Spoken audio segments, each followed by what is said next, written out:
چھوڑنے پر جو وعید اور عتاب حدیثوں میں آیا اس کا بیان ہے۔ حدیث کی کتابوں میں نماز نہ پڑھنے میں بہت سخت سخت عذاب ذکر کیے گئے ہیں۔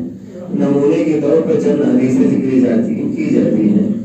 سچی خبر دینے والے کا ایک ارشاد بھی سمجھدار کے لیے کافی تھا، مگر حضور اقدس صلی اللہ علیہ وسلم کی شفقت کے قربان کی آپ نے کئی طرح سے اور بار بار اس چیز کی طرح متوجہ فرمایا کہ ان کے نام لیوا ان کی امت کہیں اس میں کوتاہی نہ کرنے لگے۔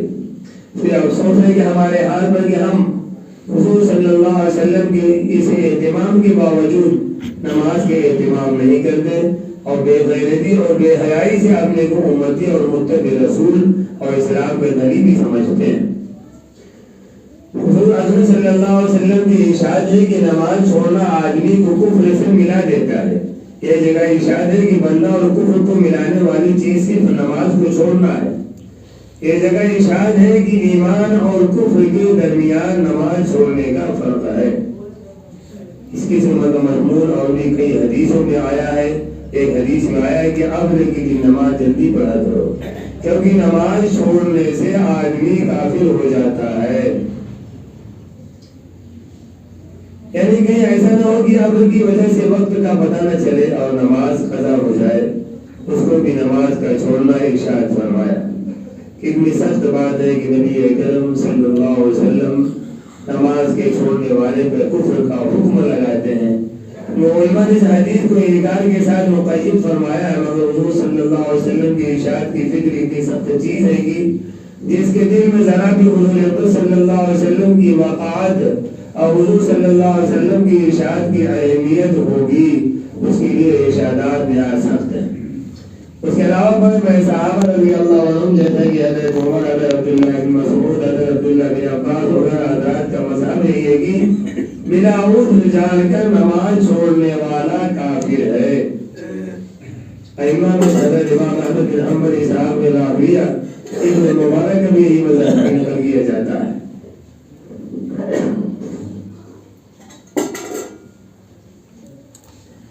حضور صلی اللہ علیہ وسلم کی ارشاد ہے کہ جس شخص کی ایک نماز بھی فوت ہو گئی وہ ایسا ہے کہ گویا اس کے گھر کے لوگ اور مال و دولت سب چھین لیا گیا ہو۔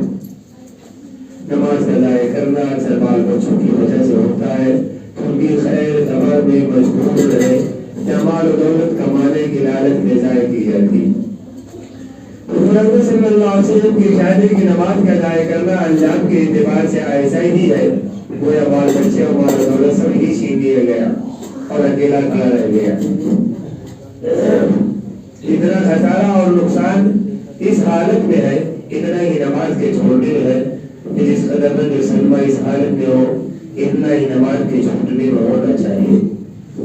اگر کسی شخص سے کوئی معتبر آدمی یہ کر دے اور اسے یقین آ جائے کہ بڑا راستہ لٹتا ہے اور جو رات کو اس راستہ سے جاتا ہے تو ڈاکو اس کو قتل کر دیتے ہیں اور مال چھین لیتے ہیں، تو کون بہادر ہے کہ اس راستہ سے رات کو چلے؟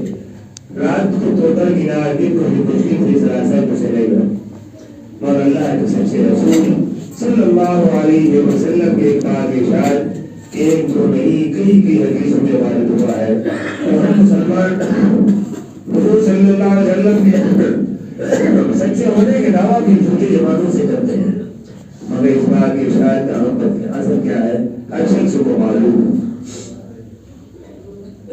صلی اللہ علیہ وسلم نے ارشاد ہے جو شخص دو نمازوں کو بنا کسی عذر کے ایک وقت میں پڑھے وہ کبیرہ گناہوں کے دروازوں میں سے ایک دروازہ تک پہنچ گیا۔ حضرت علی کرم اللہ وجہہ فرماتے ہیں حضور صلی اللہ علیہ وسلم نے ارشاد فرمایا تین چیز میں تاخیر نہ کر۔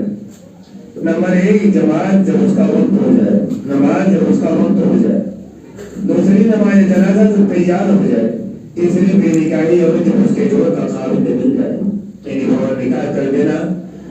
لوگ اپنے آپ کو دیندار بھی سمجھتے ہیں اور گویا نماز کے پابند بھی سمجھے جاتے ہیں. کئی نمازیں معمولی بہانہ سے سفر کرو, دکان کرو, ملازمت کرو, ہر آدر اکٹھی ہی پڑھ لیتے ہیں.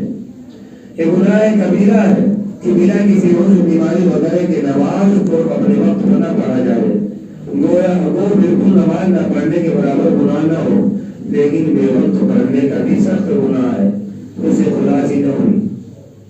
ایک مرتبہ حضور صلی اللہ علیہ وسلم نے نماز کا ذکر فرمایا اور ارشاد فرمایا کہ جو شخص نماز کا اہتمام کرے تو نماز اس کے لیے قیامت کے دن نور ہوگی اور حساب پیش ہونے کے وقت حجت ہوگی اور نجات کا سبب ہوگی. اور جو شخص نماز کا اہتمام نہ کرے تو اس کے لیے قیامت کے دن نہ نور ہوگا اور نہ اس کے پاس کوئی حجت ہوگی اور نہ نجات کا کوئی ذریعہ. اس کا حشر فرعون, حامان اور ابی بن خلف کے ساتھ ہوگا. فرعون کو تو ہر شخص جانتا ہے کہ کس درجہ کا قابل آتا کہ خدائی کا دعویٰ کیا کرنا, اور حامان اس کے وزیر کا نام ہے, اور ابی بن خلف مکہ کے مشرکین میں سے بڑا سخت دشمن اسلام تھا. ہجرت سے پہلے نبی اکرم صلی اللہ علیہ وسلم سے کہا کرتا تھا کہ میں نے ایک گھوڑا پالا ہے, اس کو بہت کچھ کھلاتا ہوں, اس پر سوار ہوتا ہوں, اللہ تم کو قتل کروں گا.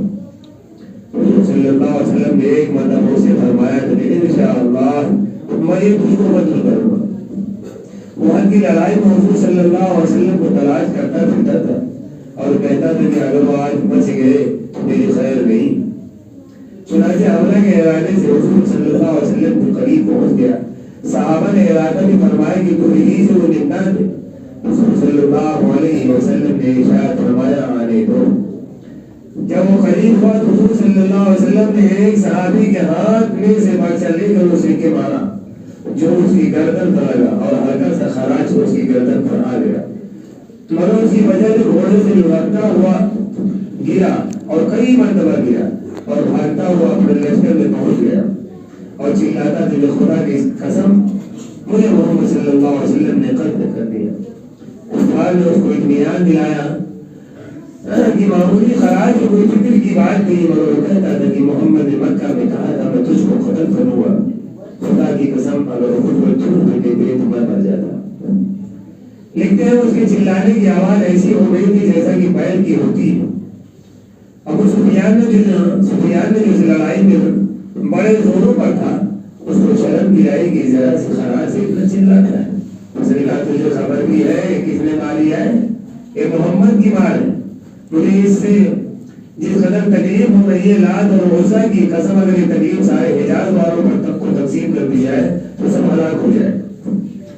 محمد صلی اللہ علیہ وسلم نے مجھ سے کہا کہ میں تجھ کو قتل کروں گا. میں نے اسی وقت سمجھ لیا تھا کہ میں ان کے ہاتھ سے ضرور مارا جاؤں گا. میں ان سے چھوٹ نہیں سکتا. اگر اس کہنے کے بعد مجھ پر تھوک بھی دیتے تو میں اس سے بھی مر جاتا. چنانچہ مکہ مکرمہ پہنچنے سے ایک دن پہلے حادثہ ہی میں مر گیا. اب مسلمانوں کی یہ نہایت غیرت اور عبرت کا مقام ہے کہ ایک کافر پکے کافر سو سخت دشمن کو تو حضور صلی اللہ علیہ وسلم کے ارشاد کے سچا ہونے کا اس قدر یقین ہو اس کو اپنے مارے جانے میں ذرا یہ شک نہ تھا. لیکن ہم لوگ حضور صلی اللہ علیہ وسلم کو سچا ماننے کے باوجود حضور صلی اللہ علیہ وسلم کے ارشاد پہ یقینی کہنے کے باوجود حضور صلی اللہ علیہ وسلم کے ساتھ محبت کے دعوے کے باوجود حضور صلی اللہ علیہ وسلم کی امت میں ہونے پر فخر کے باوجود کتنے ارشادات عمل کرتے ہیں. چیزیں جو میں حضور صلی اللہ علیہ وسلم نے عذاب بتائے اسے کتنا ڈرتے ہیں, کتنا کانپتے ہیں. یہ ہر شخص اپنے ہی گربان کو ڈھونڈ کر دیکھ سکتا ہے. کوئی دوسرا کسی کے متعلق کیا کہہ سکتا ہے. ابن حجر رحمۃ اللہ علیہ کتاب الزوادر میں قارون کا فرعون وغیرہ کے ساتھ ذکر کیا ہے اور لکھا ہے ان کے ساتھ حج ہونے کی وجہ ہے کہ ایسے بھی نہیں وجود کی آواز میں سستی ہوتی ہے جو لوگوں میں پائی جاتی تھی. بس اگر اس کی وجہ سے مال و دولت کی کثرت ہے تو قارون کے ساتھ حج ہوگا. اگر حکومت مسلطنت ہے تو فرعون کے ساتھ اور وزارت یعنی ملازمت مصاحبت ہے تو حماس کے ساتھ اور تجارت ہے ابی بن خلف کے ساتھ اور جب ان لوگوں کے ساتھ اس کا حج ہوگا تو جس قسم کے بھی عذاب احادیث میں وارد ہوئے ہیں وہ حدیث متعلق بھی ہوں ان میں کوئی اشکال نہیں رہا کہ جہنم کے عذاب سخت سے سخت ہیں. البتہ یہ ضرور ہے اس کو اپنی ایمان کی وجہ سے ایک دن ان سے خلاصی ہو جائے گی اور وہ لوگ ہمیشہ کے لیے اس میں رہیں گے، لیکن خلاصی ہونے تک کا زمانہ کیا خلاصی کھیل ہے، نہ معلوم کتنے ہزار برش ہو گئے۔ اللہ تعالیٰ ہم سب کو سننے سے دائیں باتوں اور عمل کی توفیق مرحمت فرمائے۔